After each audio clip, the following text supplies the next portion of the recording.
नमस्कार, मैं हूं आपके साथ पूर्वी राय। आइए बढ़ते हैं आज की खास खबरों की ओर। साथ ही संतान की लंबी आयु, परिवार में सुख समृद्धि और स्वास्थ्य की कामना की। वहीं मुख्यमंत्री ने विक्रम सरोवर घाट पर सूर्य को अर्घ्य देकर प्रदेश देश की सुख शांति की प्रार्थना की। मुख्यमंत्री ने यहां कहा कि हमारे पर्व त्योहार सनातन संस्कृति के विश्वास को दृढ़ करने के लिए होते हैं। 4 दिन तक चलने वाले छठ महापर्व की शुरुआत नहाय खाए से होती है। सूर्य को अर्घ्य देने के बाद मुख्यमंत्री ने यहां पूजन पाठ करने वाले श्रद्धालुओं को संबोधित किया। इस दौरान मुख्यमंत्री ने विक्रम सरोवर को मिथिला घाट बनाने की घोषणा की। इसके साथ ही यहां स्थायी तौर पर शेड लगाने को भी कहा। पूरे देशवासियों को, प्रदेशवासियों को छठ मैया की बधाई। हमारे सारे त्योहार पर्व हम सबके लिए सदैव उत्साह, उमंग और ऊर्जा के साथ सनातन संस्कृति पे विश्वास को और दृढ़ करने के लिए होते हैं। और खासकर हमारी संस्कृति सूर्य आधारित संस्कृति है और खास जल के साथ जीवन की उत्पत्ति हुई है। प्राचीन विज्ञान की दृष्टि से भी बहुत महत्व का है। ऐसे में हमारे भुवन भास्कर सूर्यनारायण देवता को सामने रख करके पूरे परिवार की, प्रदेशवासियों की, देशवासियों की मंगल की कामना करते हुए माताएं बहनें व्रत रख करके अपने छठ मैया पे आशीर्वाद की कामना के साथ ये त्योहार मनाती है। मैं आज स्वयं यहाँ उज्जैन में, बीते दिन इंदौर में इस कार्यक्रम में शामिल हुआ।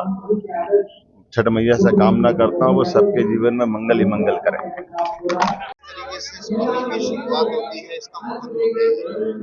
सर, इसका महत्व तो बहुत बड़ा है। इसका महत्व इतना बड़ा है कि जो भी अगर इनको मन्नत मानता है उनका मन्नत तो पूरा ही होती है।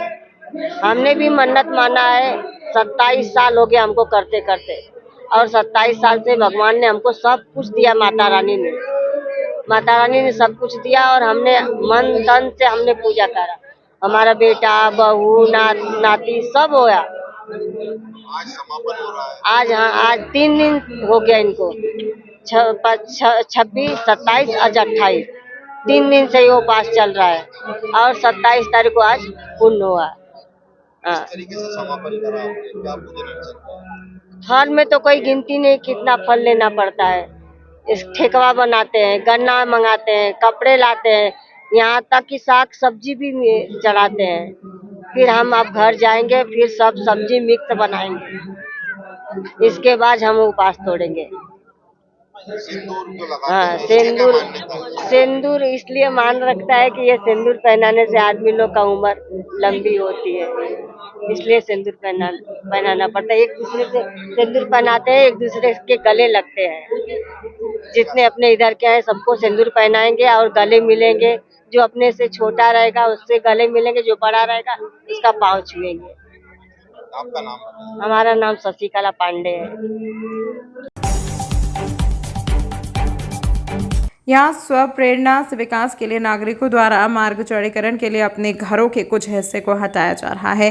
नागरिकों द्वारा प्रस्तुत अनुपम उदाहरण और मुख्यमंत्री डॉक्टर यादव ने प्रसन्नता व्यक्त कर नागरिकों का अभिनंदन किया। मुख्यमंत्री डॉक्टर यादव ने यहाँ नागरिकों से चर्चा कर उनकी कुशल क्षेम जानी। नागरिकों ने मुख्यमंत्री डॉक्टर यादव से सिंहस्थ कार्यों संबंधित चर्चा कर अपनी मन की बात कही। मुख्यमंत्री डॉक्टर यादव ने निरीक्षण के दौरान कलेक्टर श्री रोशन कुमार सिंह को निर्देश दिए कि शहर के विकास के लिए स्वप्रेरणा से मार्ग चौड़ीकरण के लिए मकान तोड़ने का कार्य करने वाले पात्र नागरिकों को प्रधानमंत्री आवास योजना अंतर्गत लाभ प्रदान किया जाए। निरीक्षण के दौरान विधायक श्री अनिल जैन कालूहेड़ा, संभाग आयुक्त श्री आशीष सिंह, पुलिस अधीक्षक श्री प्रदीप शर्मा, नगर निगम आयुक्त श्री अभिलाष मिश्रा, श्री संजय अग्रवाल, श्री रवि सोलंकी आदि उपस्थित रहे। प्रेरणा से केडी गेट से लेकर निकास चौराहा और आगे मंडी गेट तक का जो मार्ग चौड़ीकरण के लिए स्वतः स्वप्रेरणा से हमारे स्थानीय, हमारे मोहल्ले वासियों ने जो एक काम का अनुकरण उपलब्धि दी है, मैं बधाई देना चाहता हूँ। शहर के विकास के लिए इस प्रकार की ये सौगात है, इससे ही अच्छे कामों की प्रेरणा मिलती है। मेरी अपनी ओर से एक बार फिर सबका अभिनंदन। और जैसा हमने देखा कि पुराने शहर में मार्ग की दिक्कत होती है और व्यापार व्यवसाय भी बढ़ता, बाद में चौड़ीकरण हो जाता, तो उसके कारण से बाद में कई लाभ मिलेंगे।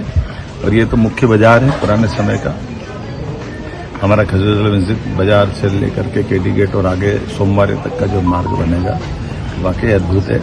मैं सबका एक बार फिर अभिनंदन करते हैं। तो मेरे परिवार के लोग हैं, सारे इनके हिस्से हैं। इस समय एक अच्छा निर्णय कर रहे हैं। मेरी अपनी ओर से सभी को बधाई। मुख्यमंत्री डॉक्टर मोहन यादव मंगलवार को उज्जैन प्रवास के दौरान विभिन्न कार्यक्रमों में शामिल होने के बाद देवास रोड पहुंचे, जहां उन्होंने पुलिस वेलफेयर द्वारा स्थापित नए पुलिस पेट्रोल पंप का शुभारंभ किया। मुख्यमंत्री ने नोजल उठाकर स्वयं गाड़ियों में पेट्रोल भरकर शुभारंभ किया। इस अवसर पर IG Umesh Joga, DIG Navneet Bhasin, SP Pradeep Sharma, collector Roshan Kumar Singh, नगर निगम आयुक्त अभिलाष मिश्रा सहित बड़ी संख्या में पुलिस अधिकारी, जनप्रतिनिधि और भाजपा पदाधिकारी मौजूद रहे। मुख्यमंत्री ने कहा कि यह पंप पुलिस बल के कल्याण के लिए एक महत्वपूर्ण पहल है, जिसकी आय पुलिसकर्मियों के कल्याण कार्यों में उपयोग की जाएगी। सीएम ने पुलिस लाइन में पौधारोपण भी किया।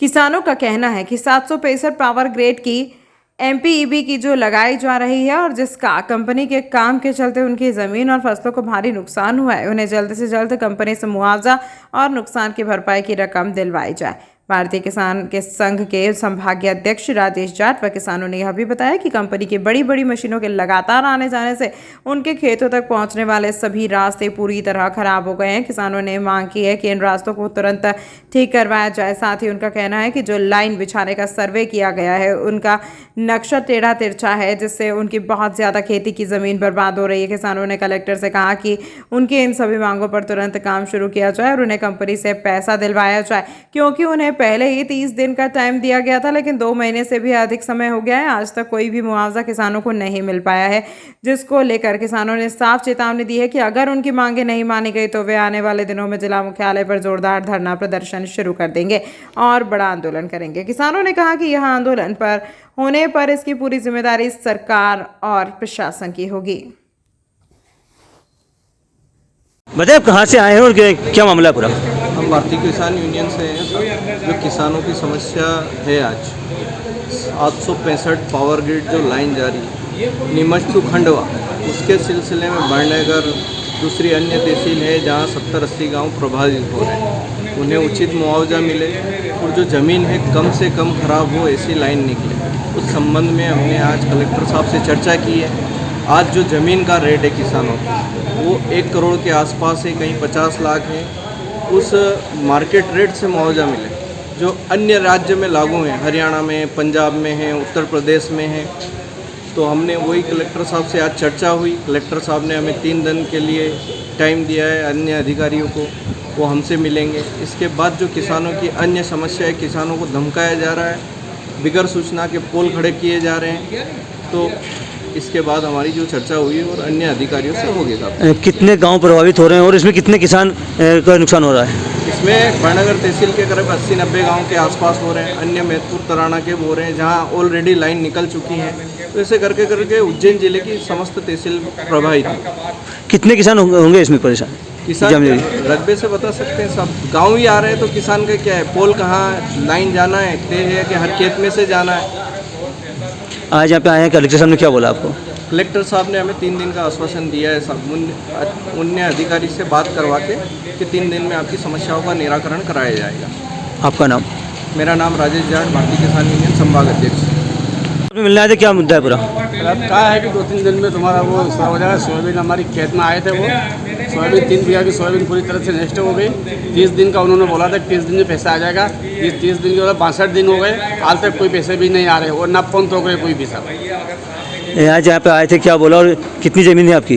सर मेरे इसमें ही 6 बीघा में पूरा टावर मेरे इसमें ही है। वो 3 बीघा की फसल पूरी तरह से नष्ट हो चुकी थी और बोल के गए थे 30 दिन में आ जाएगा। 30 दिन में से 62 दिन हो गए, आज तक कोई पैसा भी नहीं आया और ना फोन तो के फोन लगाते तो फोन भी नहीं टूटे। क्या नाम आपका? जय कुमार जाट। कौन से गाँव से हो? नारायणखेड़ी से। इस अंक में फिलहाल इतना ही। अगले अंक में फिर मुलाकात होगी, तब तक के लिए नमस्कार।